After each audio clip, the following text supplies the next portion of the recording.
الاهلي في معسكره طبعا، ومعسكر نتمنى ان شاء الله يكون ناجح بكل المقاييس على مستوى المباريات الوديه وعلى مستوى المحطات التدريبيه.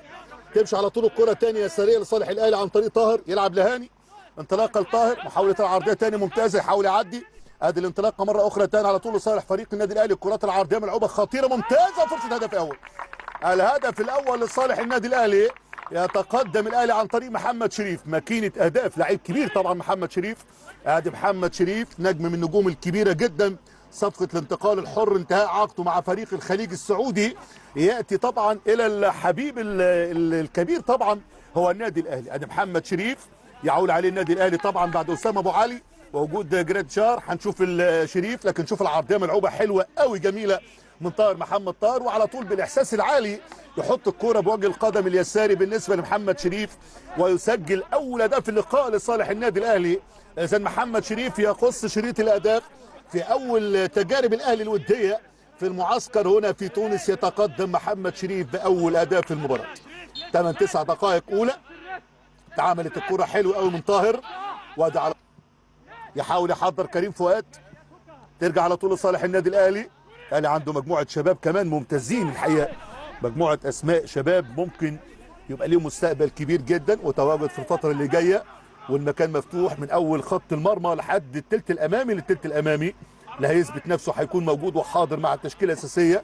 تمشي على طول الكره ثاني اهلاويه، ودي الكره العرضيه ثاني، وحارس المرمى خطيره، والهدف ثاني. والهدف الثاني لصالح النادي الاهلي. سجل الهدف الثاني النادي الاهلي عن طريق محمد شريف. ادي محمد شريف يسجل الهدف الثاني لصالح الاهلي في الكورتين اللي الاهلي راح فيهم، سجل فيهم هدفين. ادي محمد شريف لاعب كبير جدا وهداف كبير جدا، يتمنى طبعا يقعد عمره كله مع النادي الاهلي بعد فتره احتراف. الحقيقه محمد شريف قبل بلاء طيب جدا مع الكره السعوديه.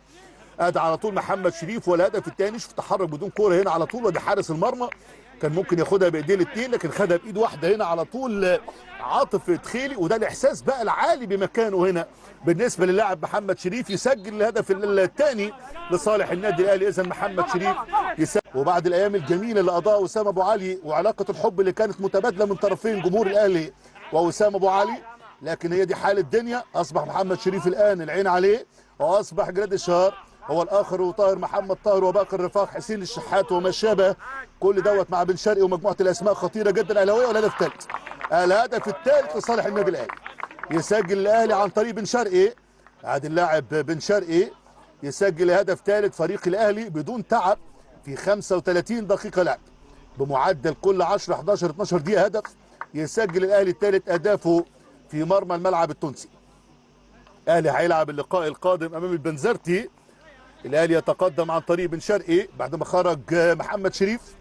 يسجل الاهلي ثالث اداء. شوف الكره اتعملت عرضيه على طول هنا. بن شرقي يا ولد لعيب جميله جدا، حاططها من زاويه ضيقه ومحطوطه حلوه قوي. طاهر محمد طاهر على طول في الجبهه الشمال يلعب العرضيه، وده على طول هنا يحط بن شرقي بشكل جميل جدا. هدف ثالث لصالح القلعه الحمراء. اذا الاهلي مدرسه كبيره جدا، صانع النجوم الاهلي دايما الاهلي.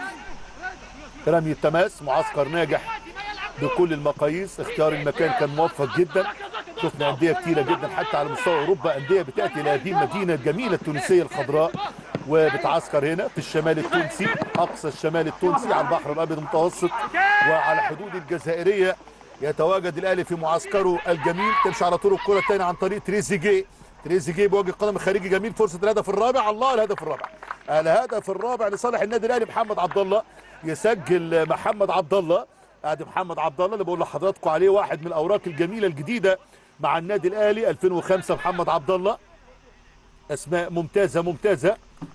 ادي على طول مع يوسف عفيفي مع مجموعه اللعيبه الولاد الممتازين جدا اللي بيتمرنوا مع الفريق الاول.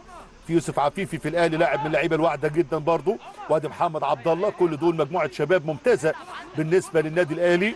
الاهلي اللي دايما على طول يعني ولات عبر تاريخه بالنسبه لابنائه، بالنسبه لمراحل السنيه، الاهتمام الكبير بالنسبه لمجلس اداره النادي الاهلي بالنسبه لمراحل السنيه والاعمار السنيه، وبناء لعيبه الحقيقه عندها ولاء وانتماء منذ الصغر بالنسبه للنادي الاهلي. النهارده الاهلي مجموعه لعيبه في كل مركز 1 و2 و3 اعتقد بعد 91 92 دقيقه لعب جمهور النادي الاهلي اطمن على مجموعه كبيره من اللعيبه.